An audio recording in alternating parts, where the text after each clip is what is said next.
ഞാൻ പറയുന്നത് ചോദിക്കുന്ന എളുപ്പമാവും. ആഫ്റ്റർ റിലീസ് ലിജോയ്ക്ക് എന്താണ് പറയാമെന്ന് പറഞ്ഞു പറയട്ടെ. ഞാൻ പറഞ്ഞത് ഈ സിനിമ അതായത് നമ്മുടെ ഇപ്പോഴത്തെ ഇൻഡസ്ട്രിയുടെ ഒരു സാഹചര്യമുണ്ട്. അതായത് മുൻപ് ഒരു 99 ദിവസം 100 ദിവസം ഒക്കെ കിട്ടിയിരുന്നൊരു വിൻഡോ ഇപ്പൊ നമുക്ക് ഒരു 28 ദിവസമൊക്കെ ആയിട്ട് ചുരുങ്ങിയിട്ടുണ്ട്. അതായത് 28 ദിവസമൊക്കെയാണ് നമ്മുടെ മാർക്കറ്റ് ഫോഴ്സ് സിനിമ തിയേറ്ററിൽ നിൽക്കാൻ അനുവദിക്കുന്നത്. അതിനുശേഷം OTT പ്ലാറ്റ്ഫോംസിലേക്കും TV-യിലേക്കും ഒക്കെ ചുരുങ്ങി വെച്ച് 4 ഇഞ്ച് 5 ഇഞ്ച് സ്ക്രീനിലും TV-യിലേക്കും ഒക്കെ ആയിട്ട് മിനിയേച്ചർ രൂപത്തിലാണ് പിന്നെ അത് നിങ്ങൾക്ക് കാണാൻ പറ്റുക. അപ്പോൾ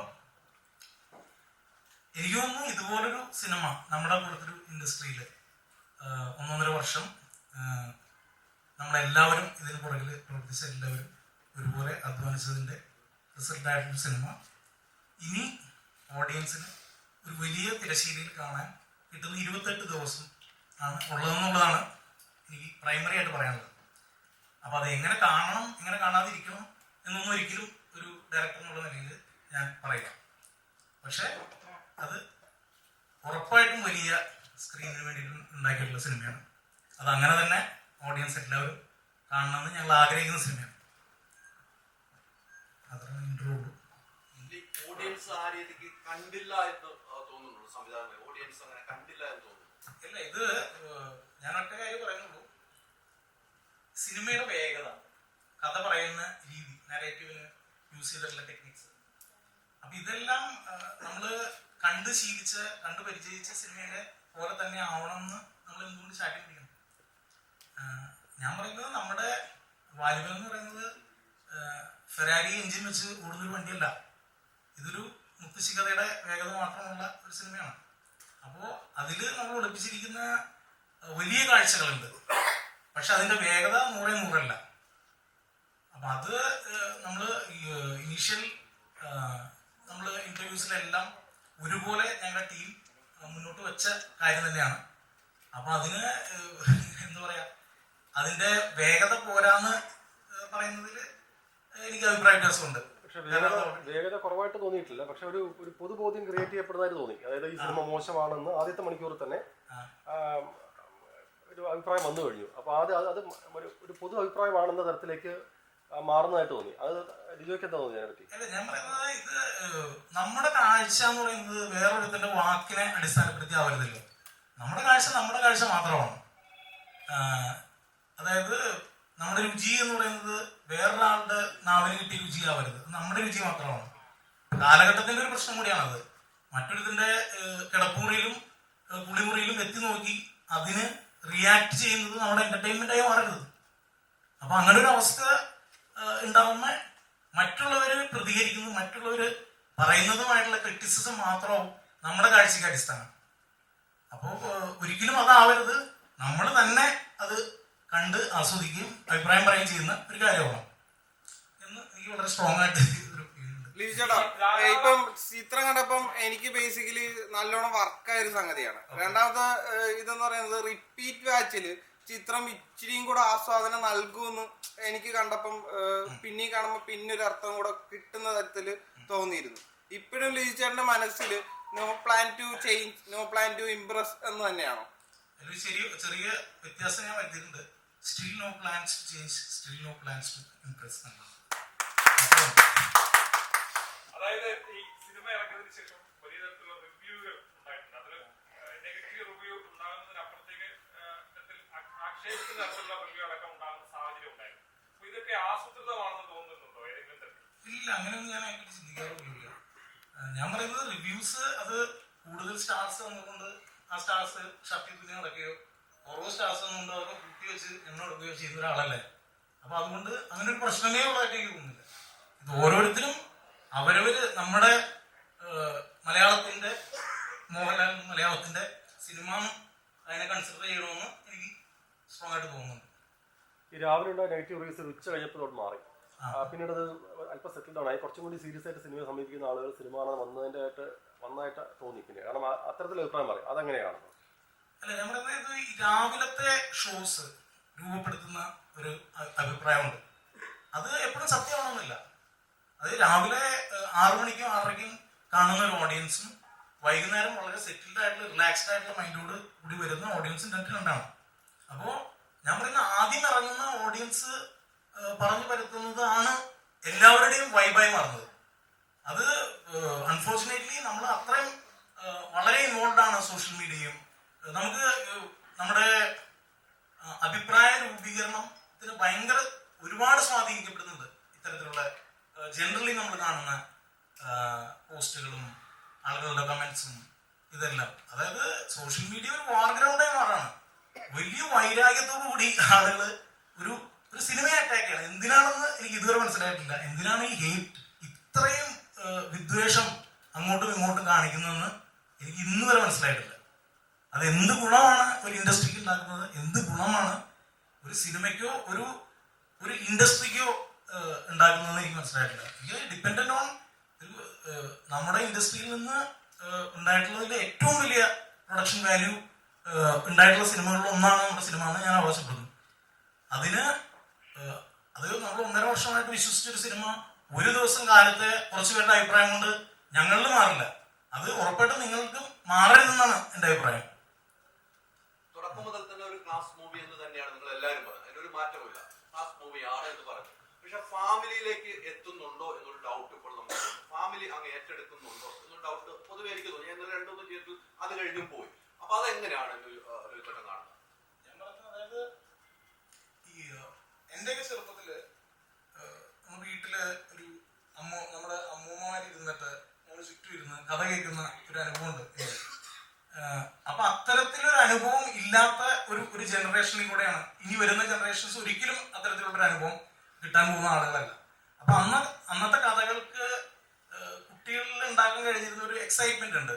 അതില് ഉണ്ടാവുന്ന അതിമാനുഷികരായിട്ടുള്ള ഹീറോസ്, അങ്ങനെ ഒരുപാട് കാര്യങ്ങള്, എന്താണ് ഭൂതങ്ങളുടെ കഥ, നിധിയുടെ കഥ, കള്ളന്മാരുടെ കഥ എന്നൊക്കെ പറഞ്ഞ് നമുക്ക് ഒരുപാട് കഥകൾ ഞാനൊക്കെ ചെറുപ്പത്തിൽ കേട്ടിട്ടുണ്ട്. അപ്പൊ അത്തരം ഒരു അനുഭവം എൻ്റെ ഉള്ളിൽ കിടക്കുന്നത് എനിക്ക് തോന്നുന്നു അത്തരം ഒരു ചെറിയ കുട്ടിക്ക് വേണ്ടി ഞാൻ കൊടുത്തൊരു ട്രിബ്യൂട്ട് പോലൊരു സിനിമയാണത്. അപ്പൊ ആ കഥ കേൾക്കുന്ന ഒരു സുഖം ഉണ്ടാക്കാൻ ഉറപ്പായിട്ടും ഈ സിനിമയ്ക്ക് കഴിയും. അപ്പൊ അതില് പൂർണ്ണമായിട്ട് വിശ്വസിച്ചാണ് ഈ സിനിമ എടുത്തിരിക്കുന്നത്. ഇതൊരു അബദ്ധമല്ല. ഓരോരുത്തരുടെ കാഴ്ചപ്പാടാണ് സിനിമ എന്ന് പറയുന്നത്. ഓരോരുത്തരുടെ ചിന്തകളും വേറിട്ടായിരിക്കും നിൽക്കുന്നത്. പക്ഷെ ട്രെയിലറിലൂടെ ആണെങ്കിലും ടീസറിലൂടെ ആണെങ്കിലും പടത്തിന്റെ ഒരു പോയിന്റ് ഓഫ് വ്യൂ ഓരോരുത്തരുടെ മനസ്സിൽ ഓൾറെഡി ഉണ്ട്. അപ്പൊ അങ്ങനെ ഇരിക്കുന്ന സമയത്ത് ഒരു പടത്തിന്റെ ക്രൂവിലുള്ള ഒരാള് പറയുകയാണ് ലാലേട്ടന്റെ ഇൻട്രോ സീനില് തിയേറ്റർ കുലുങ്ങും എന്ന് പറയുന്നത്. അത് ഒരാളുടെ ഒരു വ്യക്തിയുടെ ഒരു അഭിപ്രായമായിട്ട് കാണാൻ നമുക്ക് പറ്റില്ല. കാരണം അത് സിനിമയിൽ വർക്ക് ചെയ്ത ഒരാളുടെ അഭിപ്രായമായിട്ടാണ്. അത് പടത്തിനെ നെഗറ്റീവായിട്ട് ബാധിച്ചിട്ടുണ്ട്. ഒരിക്കലും ഇത് നമ്മൾ ഓരോരുത്തരുടെ അഭിപ്രായം പറയുന്ന പോലെയാണ്. എന്റെ കാഴ്ച എന്ന് പറയുന്നത്, ഞാൻ കണ്ടിരിക്കുന്ന കാഴ്ച എനിക്ക് വേറൊരു ആളുടെ അടുത്തത് ഒരു വാക്കുകളിലൂടെ വിവരിച്ചു കൊടുക്കാൻ പറ്റില്ല. അപ്പോൾ അത് വിഷ്വൽസിലൂടെ പകരാനാണ് നമ്മൾ ട്രൈ ചെയ്യുന്നത്. ഇപ്പൊ ടിനുവിനെ സംബന്ധിച്ച് ടിനു ഫിലിം മേക്കറെന്നും എന്റെ അസോസിയേറ്റ് ആയിട്ട് വർക്ക് ചെയ്ത ആളെന്നുള്ളതിലുപരി ഒരു എക്സൈറ്റിംഗ് സിനിമ കാണാൻ വളരെ ആഗ്രഹമുള്ള ഒരു ഓഡിയൻസിൽപ്പെട്ട ഒരാൾ കൂടിയാണ്. അപ്പൊ അത്തരത്തിലൊരാള് ഉള്ളിൽ തട്ടി ഒരു അഭിപ്രായം പറഞ്ഞാണ്. അതിനകത്ത് വേറെ ഒന്നുമില്ല. അതിപ്പോ എന്നെ വിളിച്ച് പറഞ്ഞു കഴിഞ്ഞാൽ ഞാൻ പറയാം അതെന്താ പറയാന്ന് ചോദിക്കും. പക്ഷെ അത് ടിനുവിന്റെ പേഴ്സണൽ ഒപ്പീനിയൻ അല്ലേ. അത് ഗുണം ഇതൊക്കെ നമ്മളൊരു ലിറ്ററൽ മീനിങ്ങിൽ ഇതൊക്കെ എടുത്തു തുടങ്ങിയാൽ എന്ത് ചെയ്യും? അതായത് നോ പ്ലാൻസ് ചെയ്തെന്ന് പറഞ്ഞിട്ടുണ്ടെങ്കിൽ നാളെ ഞാൻ ഷർട്ട് മാറാമെന്ന് പറഞ്ഞിട്ടുണ്ടെങ്കിൽ വല്ലതും ചെയ്യാൻ പറ്റുമെങ്കിൽ. അപ്പൊ അതുപോലെ ഒരു വളരെ സിമ്പിൾ ആയിട്ട് ഒപ്പീനിയൻ മേക്കിംഗ് ആണ് അത്. അതിന്റെ ലെവലിൽ എടുത്താൽ മതി എന്ന് മാത്രമേ പറയാനുള്ളൂ. അതില് അത്തരത്തിലുള്ള എക്സൈറ്റ്മെന്റുകൾ ഉറപ്പായിട്ടും ആ സിനിമയ്ക്കകത്തുണ്ട്. ലാലേട്ടന്റെ ഫാൻസിന്റെ ഒരു പ്രശ്നം നമ്മൾ നേരിട്ട് കാണുന്നത്. ഫാൻസ് ഇന്നലെ സിനിമ കഴിഞ്ഞിറക്കുമ്പോൾ അവർ ഉദ്ദേശിക്കുന്ന രീതിയിലേക്ക് ലാലേട്ടനെ എത്തിക്കാൻ കഴിഞ്ഞില്ല എന്നൊക്കെ പറയുന്നു. നമ്മൾ തുടക്കം തൊട്ട് ഇപ്പൊ തന്നെ തുടക്കത്തിൽ പോലെ അതങ്ങനെയല്ല, സ്ലോയിൽ പോകേണ്ട ഒരു സിനിമയാണ്. അങ്ങനെയാണ് ഈ സിനിമയുടെ യാത്ര എന്ന് പറയുന്നത്. അവർ ഉദ്ദേശിക്കുന്ന ഒരു മാസ് കിട്ടുന്നില്ല എന്ന് അവർ പറയുന്നു. നമ്മൾ തുടക്കത്തിൽ പറയുന്നത് അവർ വേറെ രീതിക്ക് കാണുന്നു എന്ന് തോന്നിയിട്ടുണ്ടോ? അല്ല, ഇത് ഒരാളെയും ഇവിടെ ഇരുന്ന് കുറ്റം പറയാൻ വേണ്ടി ഉള്ളൊരു പ്രശ്നമില്ല. പക്ഷെ ഞാൻ പറഞ്ഞു,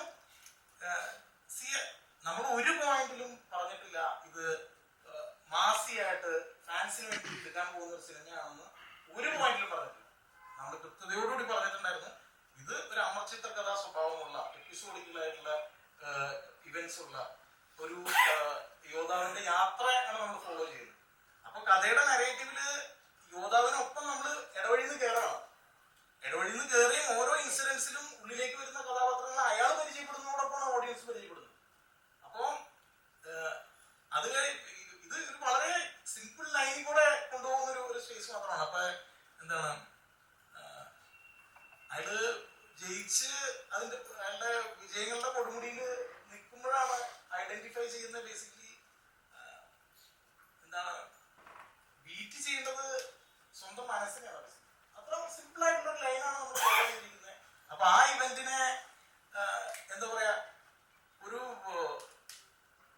ഈ നേരത്തെ പറഞ്ഞതുപോലെ ഒരു ഹാർഡ് കോഴ്സ് 100 പോകുന്ന ഒരു ഏജിൽ വെച്ച് നമ്മൾ ഓടിക്കാൻ നോക്കരുത്. നമ്മളിവിടെ അംബാസഡറും എൻഫീൽഡും പോലെ പതുക്കെ ചൂട് പിടിച്ചാൽ നല്ല വേഗതയിൽ ഓടുന്ന തരത്തിൽ തന്നെയാണ് അതിന്റെ ഡിസൈൻ ഉള്ളത്. അപ്പോ അതില് ആദ്യം 20-30 മിനിറ്റ് സിനിമയിൽ എടുത്തിട്ടുള്ളത് ആ വേൾഡ് ഓഡിയൻസിന് പരിചയപ്പെടുത്താനായിട്ടാണ്. കാരണം അത് പരിചയമായില്ലെങ്കിൽ നമുക്ക് ഭയങ്കര ബുദ്ധിമുട്ടായിരിക്കും പിന്നെ തുടർന്ന് പോകുന്നത്. അപ്പൊ അതോടൊപ്പം സിനിമയുടെ വേഗതയും കൂടുന്നുണ്ട്. അതല്ലാതെ നമ്മള് എന്താണ് പടം തുടങ്ങുന്നത് മുതൽ എൻഡ് വരെ നമ്മൾ ഒരേ സ്പീഡിൽ പോകുന്ന ഒരു സിനിമയല്ല, ഒരിക്കലും അല്ല. അത് ലാലേട്ടനും ഒരുപാട് തവണ റിപ്പീറ്റ് ചെയ്ത് പറഞ്ഞിട്ടുള്ള ആയിട്ടാണ് ഞാൻ കേട്ടത്. ഞങ്ങൾക്ക് എല്ലാവർക്കും ആ സിനിമ അങ്ങനെ തന്നെയാണ് മനസ്സിലുള്ളത്. ഒരു പക്ഷേ മറ്റൊരു ഇൻഡസ്ട്രിയിൽ ഇല്ലാത്ത തരത്തിലുള്ള ഒരു ഹേറ്റ് ക്യാമ്പയിൻ ഇവിടെ എല്ലാ കാലത്തും ഉണ്ടായിട്ടുണ്ടെന്ന് തോന്നാറുണ്ട്. പലപ്പോഴും പല സിനിമ ഇറങ്ങുമ്പോൾ അത് സിനിമയുടെ മൊത്തത്തിലുള്ള ഒരു അവസ്ഥയെ എങ്ങനെ ബാധിക്കുന്ന ലിജോ കരുതുന്നു? സിനിമയുടെ മൊത്തത്തിലുള്ള അവസ്ഥയല്ല, അതായത് മനുഷ്യരിനുള്ള നമ്മുടെ മൊത്തത്തിലുള്ള അവസ്ഥയെ ബാധിക്കുന്നുണ്ട്. അത് ഇത്രയും വൈരാഗ്യത്തോടുകൂടി നമ്മൾ ജീവിക്കേണ്ട ആവശ്യമുണ്ടോയെന്ന് ഞാൻ എപ്പോഴും ചിന്തിക്കാറുണ്ട്. രാവിലെ തുറന്ന നമ്മൾ അത്രയും ഹേറ്റ് ആണ് ആൾക്കാർ സ്പ്രെഡ് ചെയ്യുന്നത്. അതിന് മാത്രം ബുദ്ധിമുട്ടുണ്ടാക്കുന്നത് സമൂഹത്തിൽ. അതായത് ഞാൻ പറയുന്നു ഈ ചിറ്റി വെച്ച് മറ്റേ തലയോട്ടി അടിച്ചു തകർക്കണ ഹീറോ അല്ല നമുക്ക് വേണ്ടത്. ഒരു തർക്കമില്ല അതിനകത്ത്. അതായത് എത്ര പേരെ കൊന്നു കണക്കെടുക്കാനും ആയിരക്കണക്കിന് ആൾക്കാരെ കൊന്നു വീഴ്ത്തിയും അതിന് ഇടയിൽ കൂടെ ബ്ലഡിനകത്ത് കൂടെ നടന്നു പോകുന്ന ഹീറോ ഒരിക്കലും നമുക്ക് പാടില്ല എന്ന് തന്നെയാണ് വിശ്വസിക്കുന്നത്. അപ്പൊ അത് ഈ ചിറ്റി ഉണ്ടാക്കുന്ന ഫാക്ടറി ഉണ്ടാക്കി തുടങ്ങി എല്ലാത്തിനും പലതരത്തിലുള്ള ചിറ്റികൾ. അത്തരത്തിലുള്ള ഒരു ഇതിലേക്ക് നമുക്ക് ഉറപ്പായിട്ടും ഹേറ്റഡ് ആൾക്കാരിലേക്ക് സ്പ്രെഡ് ആവുന്നുണ്ട് ഇത്തരത്തിലുള്ള ഇതിലേക്ക് വരുമ്പോൾ. Especially after corona, post corona നമ്മളെല്ലാവരും ഇത്രയും വലിയ പ്രശ്നങ്ങളിലൂടെ കടന്നു പോകുന്ന ഒരു സമൂഹമാണ്. അതായത് ഇന്ത്യ വേൾഡ് എന്നുള്ള നിലയിൽ ഇപ്പോൾ കേരളം എന്നുള്ള നിലയിൽ നമ്മൾ അത്രയും വലിയൊരു പ്രളയം കടന്നു പോകുന്ന ആളുകളാണ്.